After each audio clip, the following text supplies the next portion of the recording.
नमस्कार दोस्तों, मैं राहुल नेगी सक्षम एकेडमी के YouTube चैनल पर आपका स्वागत और अभिनंदन करता हूं। जैसे कि हम पिछले वीडियो में देख चुके हैं, हमने कार्तिकेयपुर राजवंश की स्थापना की थी, राजाओं के बारे में पढ़ा था। अब जो हमारा आज का लेक्चरर होगा वो कार्तिकेयपुर राजवंश, कत्यूरी राजवंश के प्रशासन पे होगा। तो चलिए हम कत्यूरी राजवंश के प्रशासन की बात कर लेते हैं। फिर एक बात और, सुनने में जो आजकल आ रहा है कि शायद वीडियो का रिजल्ट आने वाले टाइम पे जल्दी आएगा, तो उन दोस्तों को भी मेरी बहुत बहुत शुभकामनाएं हैं जो इसमें सेलेक्ट होंगे। लेकिन जो नहीं भी होंगे तो साथ रह के हम आगे चलेंगे। एक चीज़ कहते हैं ना, परिणाम जो भी हो, आने वाले एग्ज़ाम का परिणाम जो भी हो, लेकिन आपका प्रयास हमेशा लाजवाब होना चाहिए।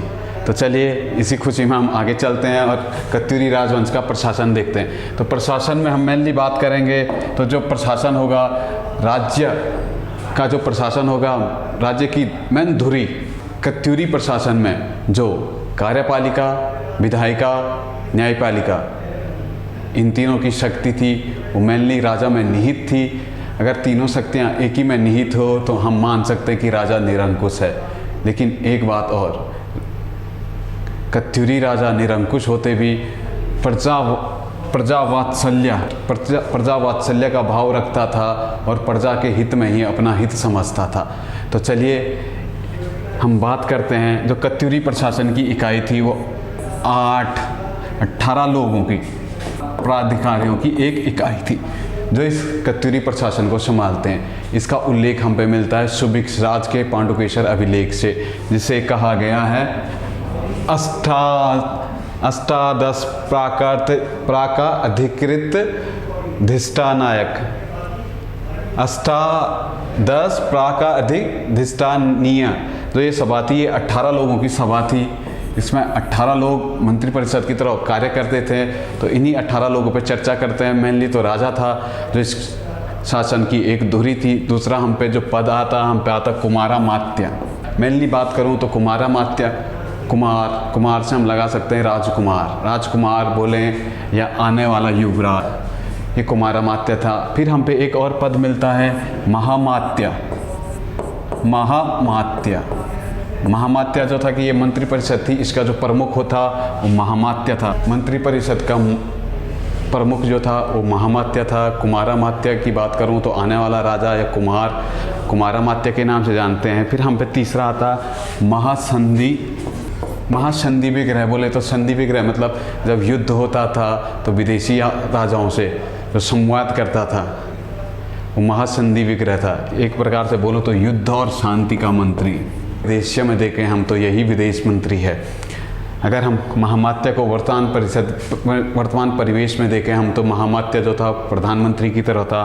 फिर अगला हम पे चलेंगे तो अगली चीज़ जो हम पे आएगी वो था महाप्रतिहार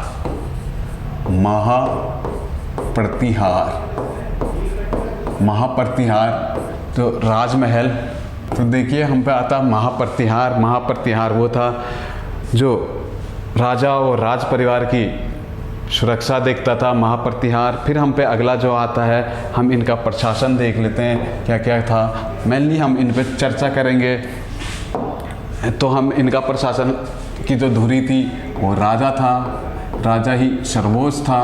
फिर नीचे आएंगे तो इनका प्रशासन प्रांत में विभक्त था। इन्होंने भी गुप्तों की तरह गुप्तों का प्रशासन इन्होंने अपनाया था। तो प्रांतों में विभक्त था। इन्हीं प्रांतों को ये भुक्ति कहते थे। भुक्ति, आपने एक क्वेश्चन सुना होगा शायद, भूदेव के अभिलेख में तराई को किस नाम से जाना जाता था? तो यहीं से वो भुक्ति था। तो भुक्ति से ही हमारा जयकुल भुक्ति बना था। जयकुल, तराई को हम क्या कहते थे? जयकुल भुक्ति का हम पे ये भी उल्लेख मिलता है। फिर हम देखेंगे तो प्रांत के बाद जो अगला आएगा हम पे, इस भुक्ति का जो प्रधान होगा हम पे वो सामंत होगा। जिला आएगा, जिले को हम उस टाइम विषय के नाम से जानते थे। विषय, इसका जो प्रमुख होगा वो हम पे विषयपति होगा। तहसील, उस टाइम तहसील को कर्मांत कहते थे। कर्मांत, ये क्वेश्चन शायद हम पे कनिष्ठ सहायक 2018 में आया था शायद। तो उसमें यही क्वेश्चन डायरेक्ट आया था कि तहसील को हम किस नाम से जानते हैं, तो कर्मांत। इस चीज़ का उल्लेख हम देखेंगे तो हमें सुभिक्ष राज के पांडुकेशर अभिलेख से इस बारे में जानकारी मिलती है कि तहसील को ही कर्मांत कहते थे, और कर्मांत जो इस तहसील का प्रमुख था उसको हम कर्मधारण। फिर तहसील के बाद हम जाएंगे तो पट्टी, फिर पट्टी का था सदर सैना प्रमुख। पट्टी के बाद गांव, प्रशासन की जो सबसे छोटी इकाई थी वो हम पे गांव थी। इसी गांव का जो प्रमुख था हम पे वो आता हम पे महत्तम, यह इसे हम महत्तर भी के नाम से भी जानते हैं। ये चीज़ें हम पे इनके प्रशासन पे विभक्त थी। तो चलिए अब जो हम पे इनके पद और आते हैं। कत्यूरी राज्य था, इसे हम 5 विषयों में बांटते हैं। विषय, जिला, 5 विषयों में बांटा हमने। पहले देख लेते हैं इन्हीं विषयों को। जो 5 विषय हम पे थे, पहला कार्तिकेयपुर, ऐशाल भी एक विषय था इन पे।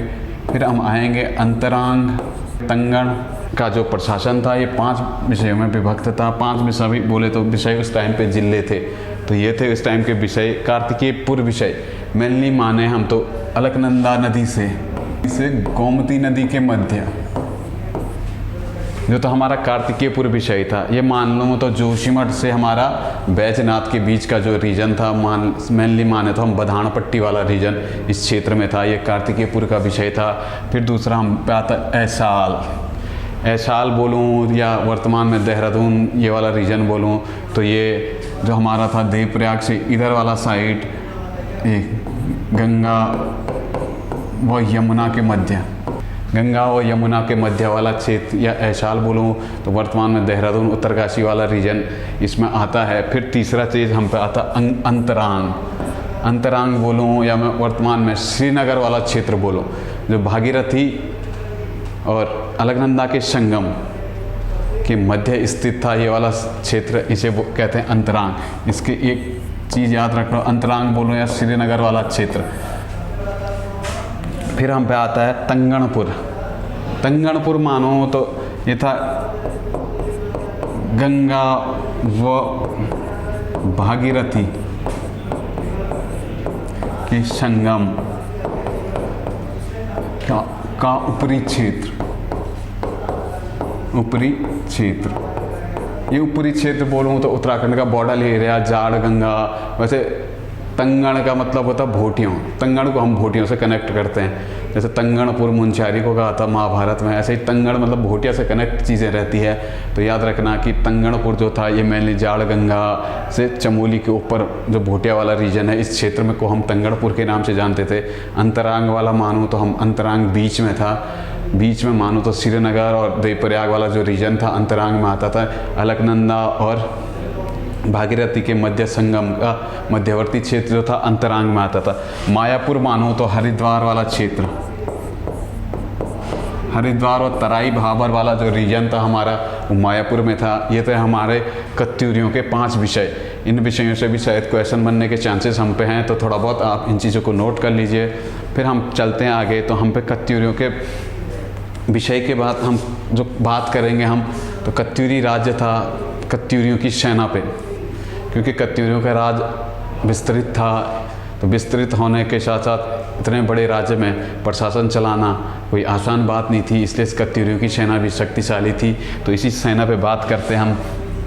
तो कत्यूरियों की सेना पे बात करेंगे। इस सेना को 4 भागों में बांट देते हैं। मैं थी पैदल सेना, गज सेना, अश्व सेना, घुड़सवार सेना, ये मैं कहता है ऊष्ट सेना, मतलब ऊँटों की सेना। कत्यूरियों की जो सेना थी इसे 4 भागों में बांट देता हूँ।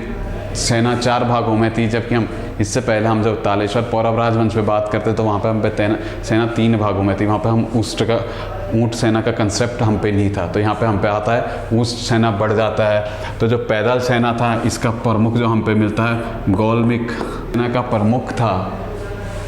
जो पैदल सेना था इसका प्रमुख हम पे गौलमिक आता है। वहीं हम तालेश्वर से इसका तुलना करें तो वहाँ जैनपति का उल्लेख हम पे था।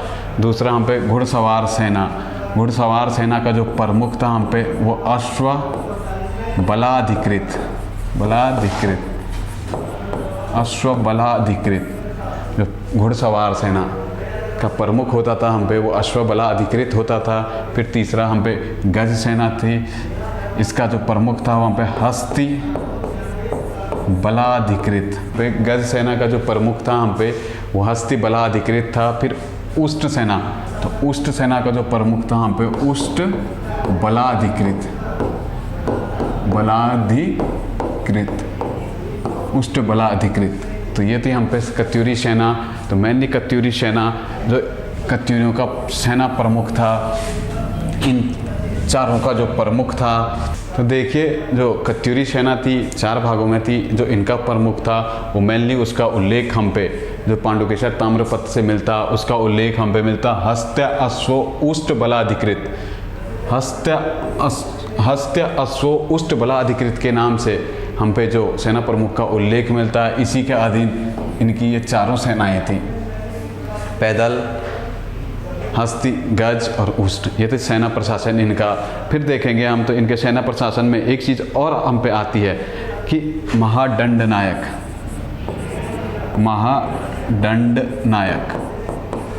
महादंड नायक बोलूँ तो वर्तमान परिवेश में देखें तो हम पुलिस व्यवस्था से दंड कौन देगा, तो पुलिस। वैसे तो अब तो न्यायालय देता, लेकिन उस टाइम पुलिस व्यवस्था पे ये होता था।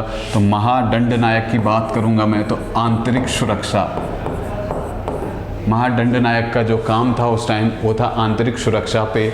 फिर महादंड नायक के अधीन 2 लोग रहते थे, खड़गिक और दंडिक का उल्लेख भी हम पे मिलता है। खड़गिक मेनली जो खड़क लेके चलते थे तो उन्हें खड़गिक कहते थे, खड़क लेके चलते थे तो उन्हें खड़गिक कहते थे। फिर जो डंडा लेके चलते थे तो उन्हें दंडिक का उल्लेख हम पे मिलता था।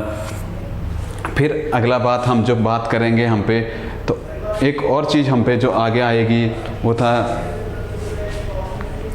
जो प्रांत थे। इनके जो प्रांत थे, जो सीमाओं की सुरक्षा को देखता था वो प्रांतपाल देखता था। सीमा सुरक्षा प्रहरी, सीमा जो की सुरक्षा जो करता था वो प्रांतपाल था। फिर एक यहीं पे हम पे वर्मपाल, इसी के अधीन एक वर्मपाल आता था। वर्मपाल अगर याद ना हो पा रहा तो वर्मपाल से आप एक आजकल में एक कंसेप्ट ले सकते हैं कि जासूस। तो जो सीमाओं पे जासूसी करता था, जासूसी से मतलब लगाओ कि क्या आते जाते थे ना उन पे नज़र रखता था।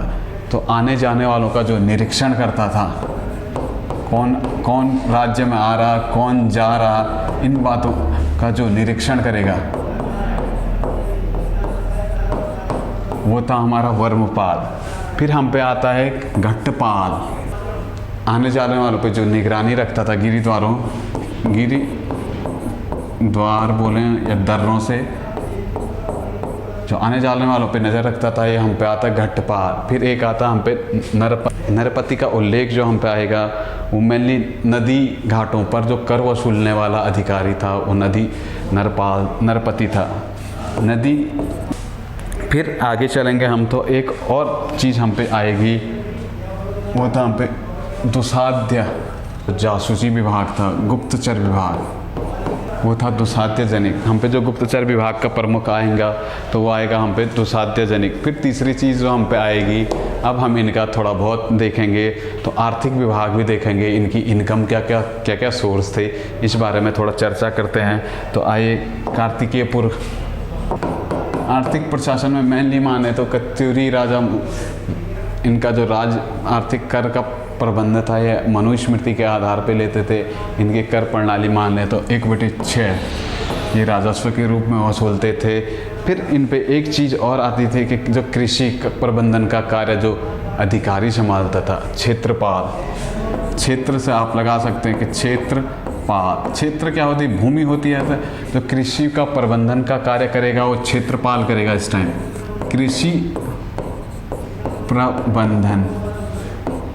कृषि प्रबंधन का कार्य जो उस टाइम करता था वो करता था क्षेत्रपाल। उस टाइम की ये स्थिति थी। फिर एक और था जो इसी टाइम कृषि भूमि की माप करेगा जो, तो इसे कहते थे हम प्रभातार। अगर आपको ये चीज़ याद ना हो पा रही प्रभातार, तो एक चीज़ एक कंसेप्ट बना लीजिए कि तार। उस टाइम जो भूमि की मापते थे हम उसको तार लेके मापते थे, तो तार में मापते थे, इसलिए तार से याद रखेगा कि प्रभातार की औपचारिक रिकॉर्ड रखने वाला अधिकारी जो था उसे हम कहते थे उपचारिक। तो ये थी हमारी इन पे कृषि व्यवस्था। कृषि व्यवस्था पे ये चीज़ें हम पे आती है। फिर एक और चीज़ हम पे जो आएगी वो था खंडपति, इम्पोर्टेंट बन जाता है। ये वन, उत्तराखंड क्षेत्र में वन भी बहुत थे, तो खनिज व वन्य संसाधनों का जो प्रमुख था उसे हम खंडपति के नाम से जानते हैं। फिर इनमें देखिए भूमि मापन की इकाइयाँ, भूमि मापन की इकाइयाँ देखें तो हमें, तो कत्यूरी काल में जो हमें माप की इकाई मिलती है वहाँ पे द्रोण माप, कुल्य माप मिलती है। तो एक द्रोण, जो एक द्रोण था इस टाइम, एक द्रोण था इस टाइम ये 32 kg का था। 32 kg, 32 किलो का एक द्रोण होता था। एक कुल्य माप बराबर 8 द्रोण होते थे। तो आप 32 गुणा 8 कर लीजिए, तो इस हिसाब से आप पे आंसर आ जाएगा। 32 गुणा 8, तो 8 दूना 16, 8 तिया 24, 256 kg। तो कुल्य माप, और इसकी सबसे बड़ी माप जो कत्यूरी काल में थी वो खारी माप थी। तो ये चीज़ इन पे थी। फिर आप चलेंगे तो कत्यूरी को उत्तराखंड स्थापत्य का स्वर्ण काल कहा जाता। स्वर्ण काल तो वही होता है कि स्थापत्य का सर्वाधिक विस्तार जो इस टाइम हुआ था वो कत्यूरी काल में हुआ था। तो कत्यूरी काल में हम पे एक नई शैली, कत्यूरी शैली, मंदिर निर्माण की जो शैली हम पे आएगी वो थी कत्यूरी शैली। कत्यूरी शैली पे बात करूं तो कत्यूरी शैली हम पे एक बुक आती है वास्तु शिरोमणि। वास्तु शिरोमणि स्थापत्य कला पे स्थित एक बुक है जो उत्तराखंड की स्थापत्य कला के बारे में हमें जानकारी देती है। ये जो लिखी है ये शंकर देव ने लिखी है। पृथ्वीपति शाह के दरबार में थे शंकर देव, वास्तु शिरोमणि इनकी बुक है। तो इनमें इन्होंने कहा कि कत्यूरी कालीन जो कत्यूरी ने नागर शैली को अपनाया था, लेकिन नागर शैली के साथ साथ इन्होंने स्थानीय संसाधनों का भी विकास किया और इन्हीं संसाधनों को जोड़ते हुए इन्होंने एक नई मंदिर निर्माण की शैली अपनाई, वो थी कत्यूरी शैली। तो कत्यूरी शैली के जो मंदिर थे, मेनली 2 प्रकार के मंदिर हमें इस शैली में दिखाई देते हैं। एक है 2 मंदिरों का हम पे कंसेप्ट मिलता है, छत्र शिखर मंदिर, और दूसरा हम पे मिलता है शिखर युक्त मंदिर। तो छत्र शिखर बोलूँ या इसे हम पैगोड़ा प्रकार भी कह सकते हैं, एक प्रकार से पैगोड़ा शैली, ये पैगोड़ा शैली के मंदिर थे, जबकि हम इसे पाषाण शैली कह सकते हैं। छत्र शिखर थे इन मंदिरों का मेनली देख ले थोड़ा बहुत। इस पे जो छत्र शिखर मंदिर थे वो इस टाइप के थे। ये मंदिर, ये गर्भगृह, फिर ये ऊपर गया, इससे लकड़ी का ये छत्र था, ऐसे ऐसे इस टाइप का आपने मंदिर देखे होंगे। तो ये वाला तो इस टाइप के जो मंदिर हम पे मिलेंगे, मेनली जागेश्वर का मंदिर हम देखते हैं, जो वो जागेश्वर का हो गया, केदारनाथ का मंदिर भी हम पे इसी प्रकार का मिलता है। फिर बैजनाथ में जाएंगे तो हम इसी प्रकार के छत्र युक्त मंदिर मिलते हैं। मेनली इन पे जो इस्तेमाल होगा वो पत्थर और लकड़ियों से मंदिर बनेंगे। पत्थर और लकड़ी के जो मंदिर बनेंगे हम पे कत्यूरी कला के, वो मिलेंगे छत्र। फिर शिखर युक्त मंदिर, तो इस मंदिरों में केवल पत्थर का ही प्रयोग होता था, पत्थर का प्रयोग होता था। ये मंदिर ऐसे थे नीचे से, तो फिर ऊपर जाते थोड़ा धीरे, फिर इन पे ऐसे ही पत्थर थे, पत्थरों से ही ढका रहता है। ये पत्थरों पे नक्काशी होती थी इस प्रकार की। तो आपने ऐसे छोटे छोटे मंदिर देखे होंगे पंचायतन शैली के अंतर्गत, छोटे छोटे एक पत्थर के ऊपर ऐसे ढका हुआ पत्थरों से मंदिर जो था। मेनली छोटे मंदिर हम देखें तो हमें आदबद्री, द्वाराहाट साइड ऐसे छोटे छोटे मंदिर मिलते हैं। ये थे हमारे शिखरयुक्त मंदिर। फिर एक बात और इनमें जो हम पे आती कत्यूरियों में, कि इस शैली के मंदिरों में केदारनाथ कत्यूरी शैली का मंदिर है, फेमस हम पे है। फिर जागेश्वर हम पे कत्यूरी शैली का मंदिर है, फेमस है। फिर हम पे गोपेश्वर का गोपीनाथ मंदिर कत्यूरी शैली का मंदिर है, फेमस है। और बागेश्वर और बैजनाथ मंदिर भी हम पे कत्यूरी शैली के मंदिर हैं। फिर इनकी राजस्व व्यवस्था थोड़ा छूट गई थी हमसे, कत्यूरियों की राजस्व व्यवस्था। तो कत्यूरियों की राजस्व व्यवस्था थी, मेनली राजस्व कर 1/6 था। ठीक है, कत्यूरियों की राजस्व व्यवस्था में राजस्व कर 1/6 था। क्षेत्रपाल अधिकारी कृषि भूमि की माप करता था। फिर हम पे आता है एक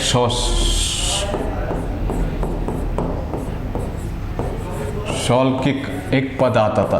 तो जो ये शौल्किक था ये भूमि कर, भूमि राजस्व वसूलता था, भूमि था। बाकी अन्य करों को जो करेगा वो भौगिक करता था इस टाइम, जो भौगिक का काम था इस टाइम अन्य कर, भूमि कर को छोड़ के जो अन्य कर थे इनको वसूलने का काम भौगिक करता था। इसी की तुलना अगर हम तालेश्वर का पर्वताकार राजवंश से करेंगे तो वहाँ पे हम सौशील की जगह भागिक और भौगिक दो पदों को हम पढ़ते थे। फिर इसमें एक चीज़ और आती है भूमि का माप।